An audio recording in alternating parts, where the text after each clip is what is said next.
Welcome to Focus on Education. I'm Keith Fillauer, Chairman of the Oak Ridge Board of Education, and throughout the school year, members of the board will be hosting this television program and hopefully bringing you items of interest and meeting individuals across the school district and in our community who contribute much to the success of our schools.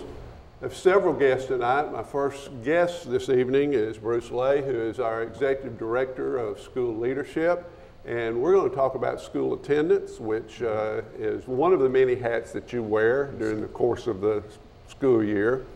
And you know, as an educator, having students in your classroom is the most valuable place they can be.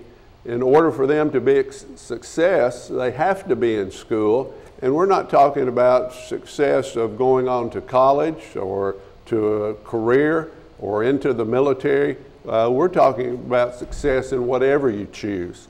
Being in school is a must. So we have in place some steps that we hope will encourage our students to be in school every day. A procedure they can follow if they need to be absent for illness or other reasons.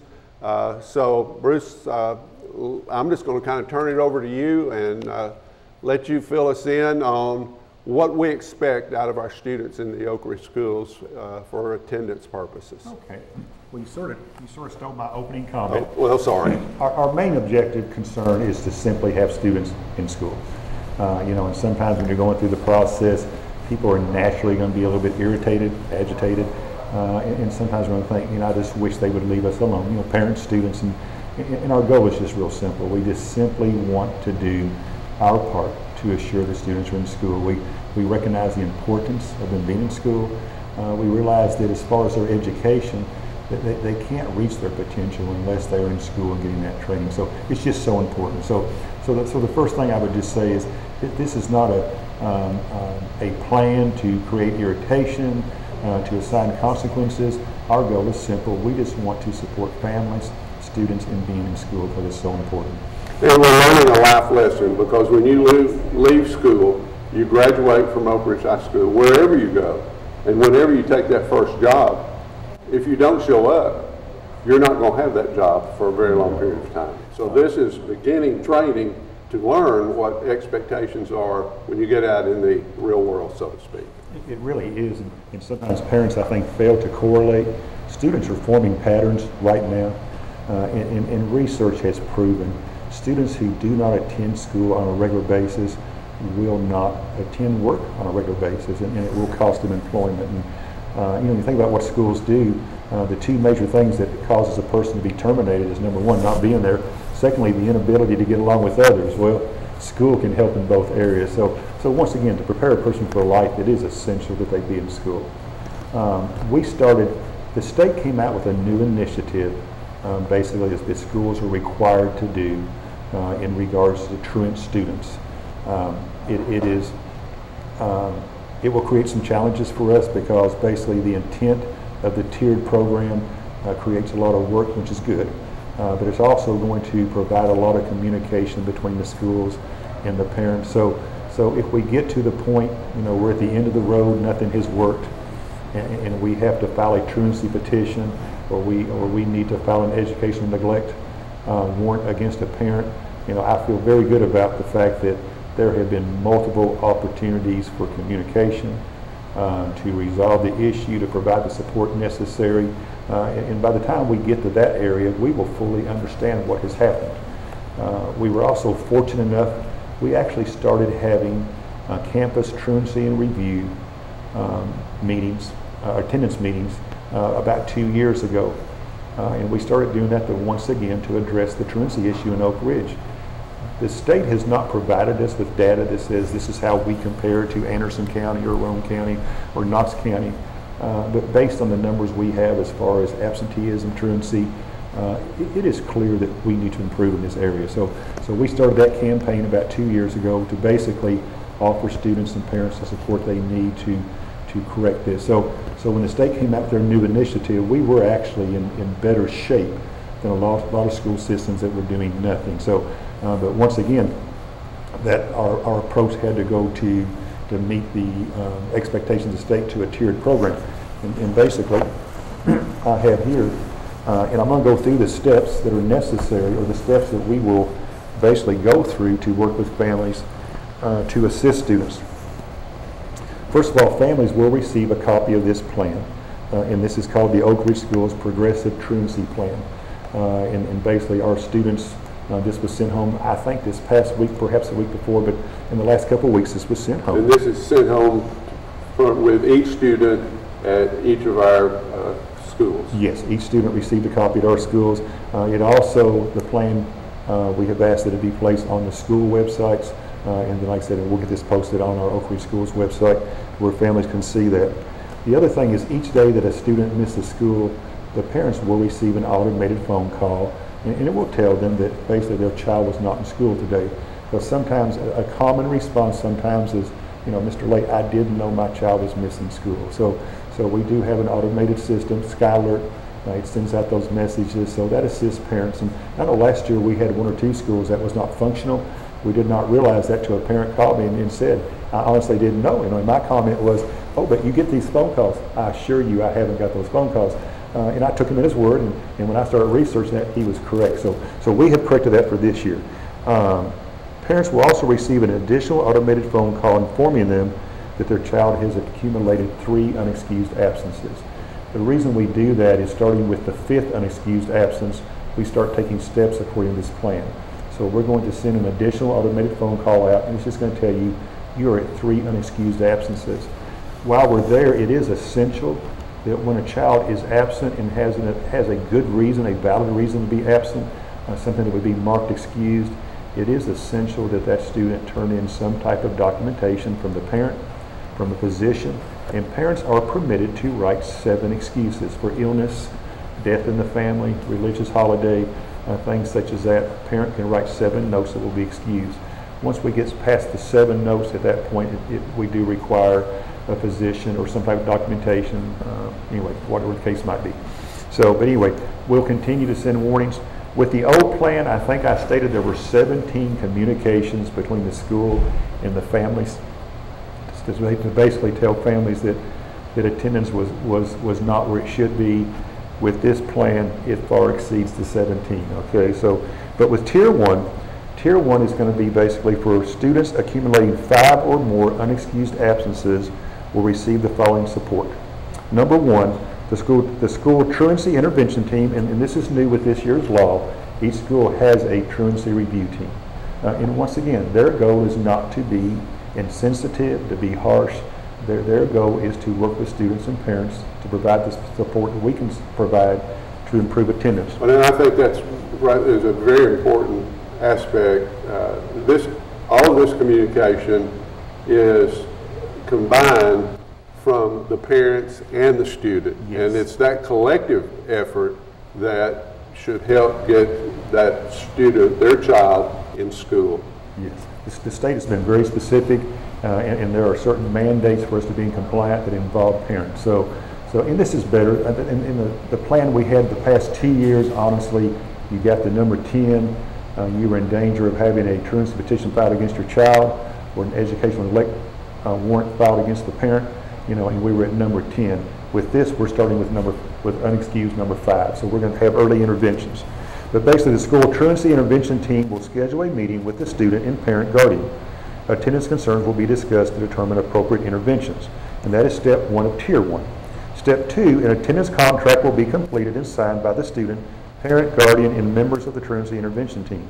A copy of the signed contract will be sent to the Director of Pupil Services. You know, and the contract is important for this reason. If the student and the family, if they're not committed to their student being in school, their child, we're not going to be successful. You know, sometimes people feel that school administrators and schools have certain powers, and we really don't. You know, it's the family, it's the child that's going to say, hey, I want to be in school. And you know, and sometimes we recognize some families have not had positive experiences in schools. And sometimes they don't have that commitment. This is our opportunity to work with those parents and those students and to share with them basically why it is so important. Well, and that's, again, another important point is there is so much that an individual student can find educationally in our school district that if we can get them here, get them plugged in, work with them on whatever issues that might exist within their family unit, it's going to pay dividends on down the road. It's just essential. Anyway, so we'll complete the contract. You know, and during that time, a family or student might say, hey, this is where the issue is. This is why my child is not making school. And once again, we'll have the opportunity to work that out. The parent will also receive an automated Skylar message informing them that their child has missed the 5th unexcused absence.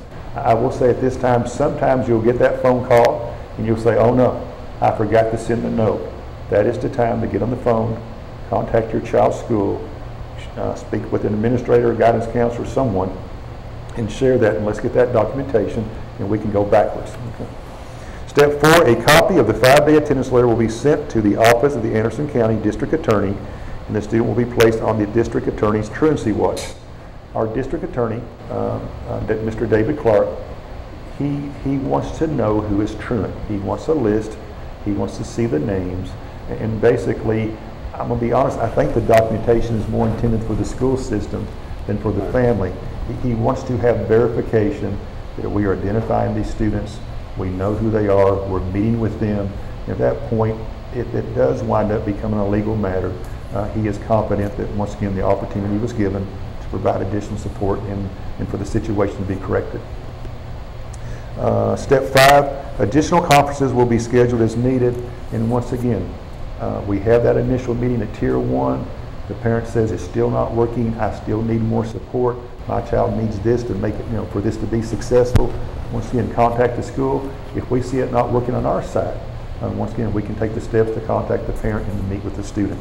But once again, the positive part, as far as I'm concerned, of this tiered approach is step 1 is going to involve the parent, which I think is a positive step in the right direction. Then basically, Tier 2, if you come to the campus truancy support and review meeting, and basically at that point you've had 5 unexcused absences, if from that point on we do the contract, everything is good, the student is no longer missing school, we will never make it to Tier 2, okay? But if the student continues to accumulate unexcused absences, based at this point, we will go to Tier 2. If a student accumulates additional unexcused absences in violation of the attendance contract completed, in Tier 1, the student will then receive the following support. Step 1, an individual student attendance assessment will be completed. This is just a document that's going to ask additional questions. Okay, we met back on Tier 1, things are still not going the way it needs to go. What can we do to assist you? What do we need to change in your life to get you to school? So, and basically give us a better understanding of where the problems are. Student assessment results will be used to determine the appropriate level of support. And the reason we do the assessment is, once again, to take a look at what we're doing to support the family and what else we can do. And we're about to run out of time on this segment, so let's wrap up. I know there's another tier that we're going to get to here. Kind of summarize, once they get out of Tier 2, and if they got into Tier 3, what would happen there? If we are unsuccessful, Tier 1, Tier 2, at that point, when you go to Tier 3, at that point, that is when you're going to be referred. Your child will either be referred for a truancy, for a juvenile truancy petition, and this is a student basically that is 5th grade and above. If you are a kindergarten through 4th grade student, your parent will be charged with educational neglect. And I say this consistently, that is not what we want to do. We realize court is expensive. We realize it takes time away from your schedule. It's inconvenient. We get all of that. But once again, we are committed to doing what we need to do to have a child in school. And I will tell you, with the meetings we've had in the past, we have been successful in improving students' attendance. Not 100%, but I feel very confident, somewhere between 60–70%, we are improving student attendance, which is potentially improving the life of that student, which is what we want to do. A lot of information that we just went over in a very short period of time. Parents, this information should have come home to you from your student. If you have not received this information, please contact your child's school and ask for the attendance information. There's a lot of information here. As you heard, We're going to, through the schools, do everything we can possibly do. We hope that we don't ever get to Tier 3, but if we do, it's there, and we will take that action, because not only are we dealing with the educational needs of our students, but we're also dealing with state law, which requires individuals to be in school. So, can I make one more statement? Absolutely. Okay, I have a folder full of statistics, and it just took too much time, which is a lot to cover. We'll come back. Yes, we will. With all the data the state collects, the most accurate information they have, you take a freshman, a ninth grader's attendance record. The attendance record is the best indicator of that child's potential of being a graduate. You take all the ACTs, you take all the state assessments, once again, lay them aside. They look at a freshman's school attendance. If their attendance is good, they're going to graduate. If their attendance is poor and they're truant, the chances of them graduating is very low. And once again, to me, that just speaks volumes of the importance of forming those habits and having your child in school. And that is why this is at the top of the list of concerns from our school district. We want our students to be in school so they have that opportunity to graduate. Thank you for being here. What we'll do after we've gone through this process, because there are some new parts to it this year, we'll come back toward the end of the school year and let you give us an update on how we've done. That sounds wonderful. Bruce Lay, thank you. Thank We're you. going to take a short break, and we'll be back with 2 more guests.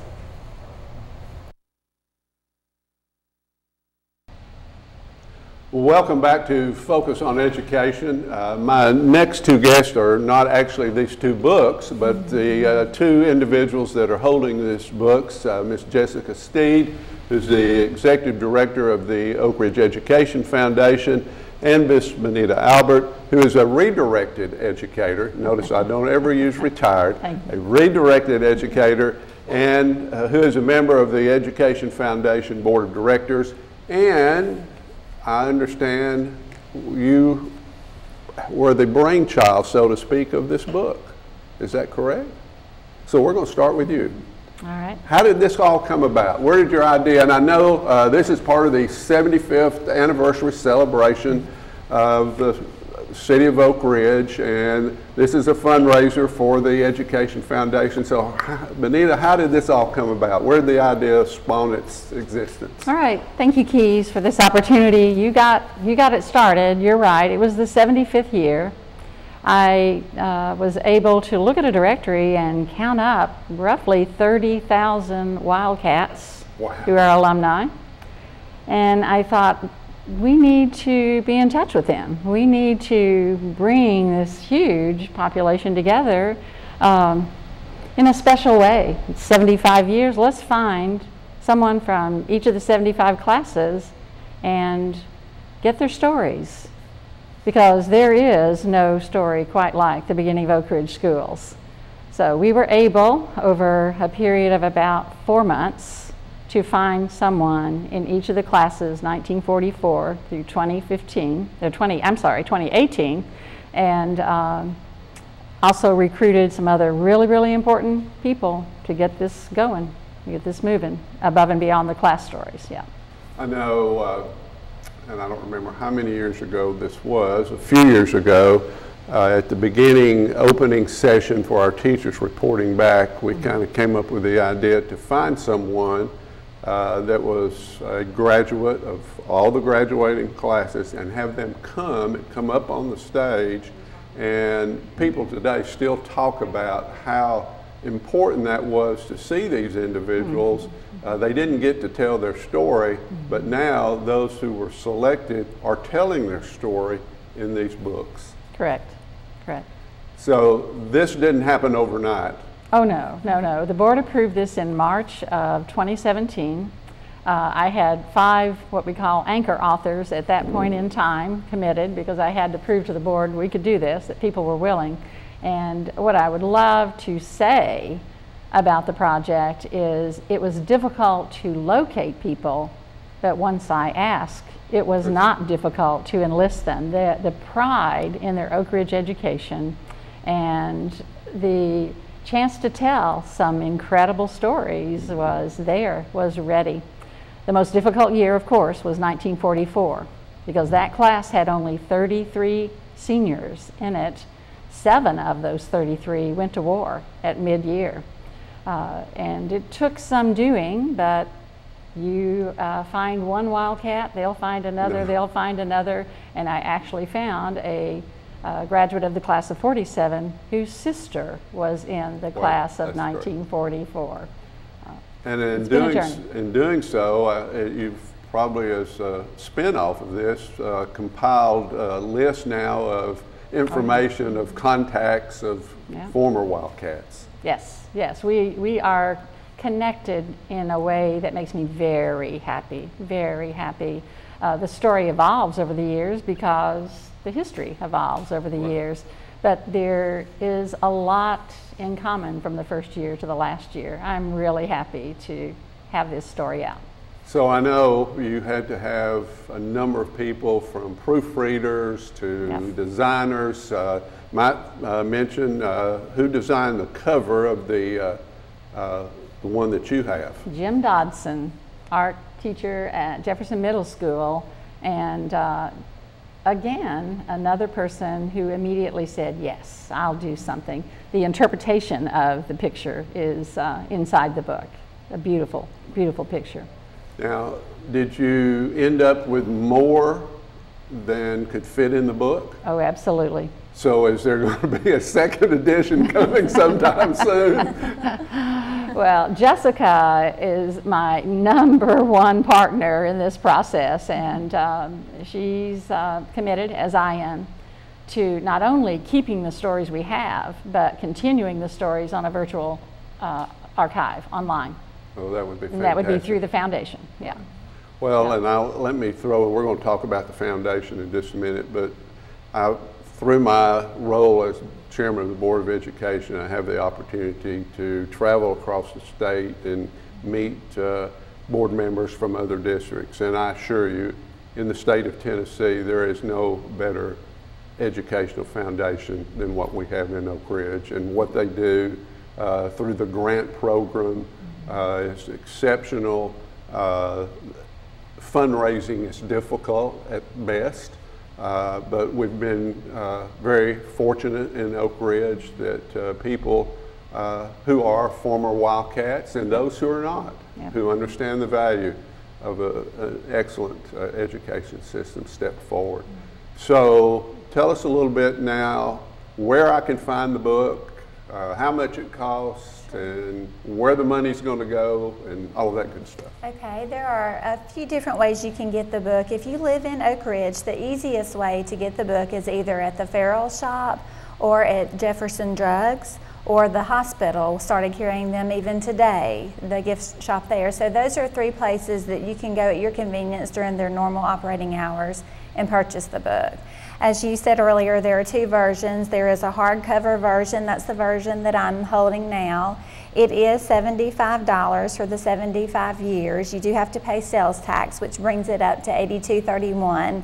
But this version's been very popular because it has the paperback version inside. So this is kind of 2 books in one. So this has been very popular. We've already sold over 130 of these books just in the short time that we've had them. The paperback version that Benita is holding is $25. With sales tax, it's $27.44, and we've already sold over 550 of that version of the book. So it's going quite well. We're very thankful for the support. As you said earlier, we have a very successful foundation. That's because we have great donors and great supporters who are willing to support us in our efforts. So we can't say enough how thankful we are for the support of this community. But those are the different ways that you can buy the book locally. If you're out of town, you can purchase it through our website. We have an ordering page there, and you can have the book shipped to you. So that's another way that the book can be purchased. Every dollar that is spent on books goes directly back into our teacher grants program. And you'll remember last year we awarded over $100,000 to teacher grants, bringing our cumulative total up to over $1 million since the grants program was founded in 2005.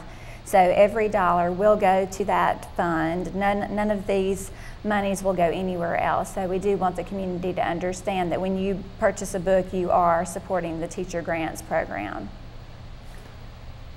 let's throw in another plug for the Education Foundation. If someone was interested in getting involved in becoming a donor or serving in some capacity with the foundation, what would they need to do? They could do so through our website. It would be easy to make a donation online right there, or if they wanted to provide some services, they could always email me, and that link is also on the website. So the website's probably the best way to communicate. And the website is? It's www.orpsef.org.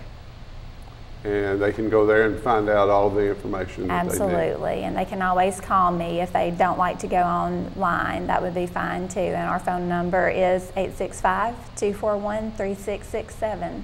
And I would anticipate that as we get ready to get into the holiday season, these books will make some excellent gifts, stocking stuffers, Absolutely. or whatever, particularly if you have friends that live outside the Oak Ridge community that you would like to get one in their hands. That's absolutely right. Many people are already buying them for Christmas gifts now, so absolutely, that's been a great idea for many people. Now, Benita, I'm going to go back to you. You've been very kind, I know, from what I understand, that your effort in this was Herculean at best. Someone had to be willing to put in hours and hours and hours to get this, and that's a legacy for you as well, to be able to say, I was part of this. Now, I'm going to put both of you on the spot a little bit. I know you've read the book from cover to cover, looked at multitude of articles. Anything that particularly stands out from the early years? Oh my. It would be hard to pick one, really hard. I hope that Oak Ridge students, for now and for the future, read about the 40s. And so I will pick the 40s and the class of 46, who understood fully the mission of Oak Ridge. And in understanding that, of course, had some fears and created a very interesting organization called the Youth Council on the Atomic Crisis. And they communicated with all of the United States high schools, other venues as well, peaceful purposes of atomic energy. The students stepped up. They called a scientist in and said, explain what has happened is all about, and then we want to know how we can communicate that effectively to other high schools. It's a heroic story. Right, it certainly is. And it was interesting. I have already purchased the copy that you have, and I'm going to purchase this one before we leave. But that one did not stay in my possession very long because my son wanted it. So it's gone off with him now, how much he's read or what he's done. But I think that is a very important keepsake for today's students. You know, here would be a good, again, gift for a student today to purchase, to give to their family, to have on their shelf. And you know, there's going to be more years ahead of us, and I hope this is something that has started a accumulation of all the years that come ahead of us. So in 15 years from now, 20 years from now, we'll all be able to still look back and say, these were the years that made Oak Ridge education. And they all, everyone has a story to tell, as you said. Now, tell us again where I can purchase one of these, because this is what we're trying to do tonight as well, is to sell these books.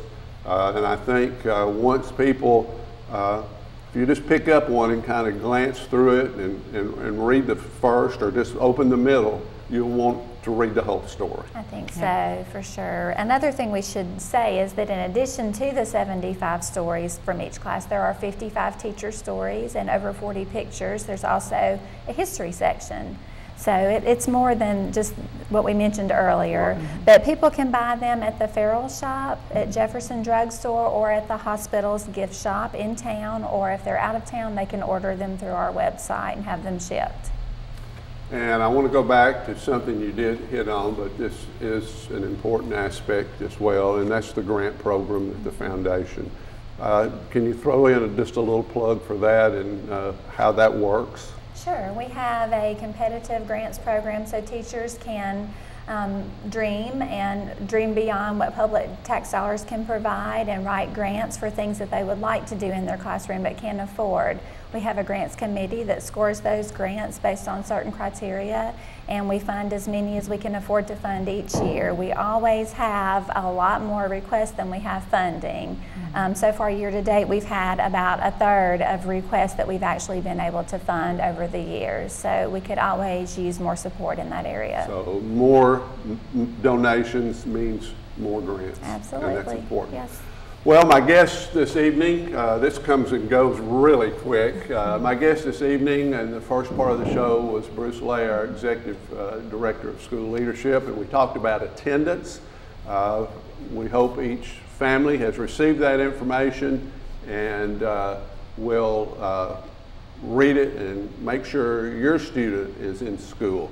We just finished talking to Benita Albert and Jessica Steed from the Oak Ridge Schools Education Foundation, primarily talking about, ladies, you want to hold those up one more time if we can, the 75th anniversary of the Oak Ridge Schools 1944 to 2018. They are on sale, and as I promised, here is my check. Thank you for your purchase. To purchase my hardback copy of the book. And you've been watching Focus on Education, produced by the Oak Ridge High School. Thank you, ladies and gentlemen, for your fine work. And next month, and this show will run throughout this month, and next month another board member will be here with some more guests talking about Oak Ridge education. Thank you for watching.